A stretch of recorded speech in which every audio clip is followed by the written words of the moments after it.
Affaire 29 août à Ikong, création d'une commission d'enquête à l'Assemblée nationale.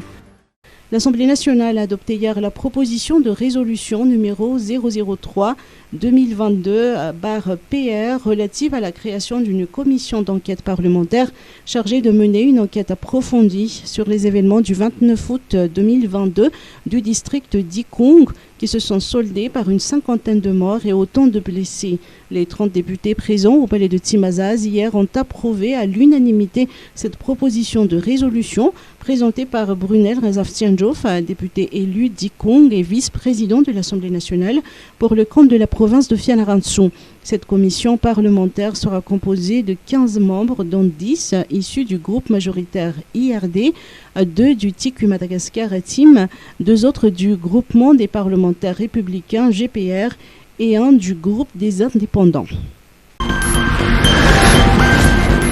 Ministère des Mines et des Ressources stratégiques, 2 ambassadeurs en visite de courtoisie. 2 ambassadeurs, dont celui du Japon, son Excellence M. Abe Koji, et celui de l'Inde, son Excellence M. Bandaru Wilson Babu, ont successivement rendu une visite de courtoisie hier au ministre des Mines et des Ressources stratégiques, Iranjani Olivier Rakutmalal. L'amélioration de la coopération nippo-malgache, notamment dans le projet Imbatvi, ainsi que la formation de techniciens malgaches en matière de ressources minières ont été au cœur de l'entretien du ministre avec l'ambassadeur du Japon. Par ailleurs, la perspective d'une nouvelle collaboration avec l'Inde a été abordée durant l'entretien du ministre des Mines avec l'ambassadeur de l'Inde, son Excellence M. Bandaru Wilson Babu. L'Inde étant l'un des principaux destinataires de nos ressources énergétiques ainsi que de nos pierres précieuses et de l'or, il est d'une grande importance pour le ministre Iranjan Olivier Rakutmalal d'améliorer en permanence les compétences des techniciens du ministère. C'est pourquoi l'opportunité d'échanger des expériences avec les techniciens de la nation indienne est envisagée. Voyage en Chine, test PCR exigé.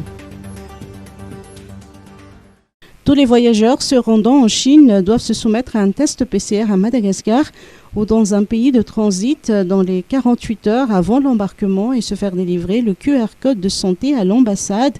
Un communiqué de l'ambassade de Chine précise également que les établissements d'analyse de référence reconnus par le gouvernement malgache sont le laboratoire d'analyse médicale malagasy ou LA2M et l'Institut Pasteur de Madagascar. Pour demander le QR code de santé, les voyageurs sont invités à consulter le site web https://hrhk.cs.mfa.gouv.cn/h5/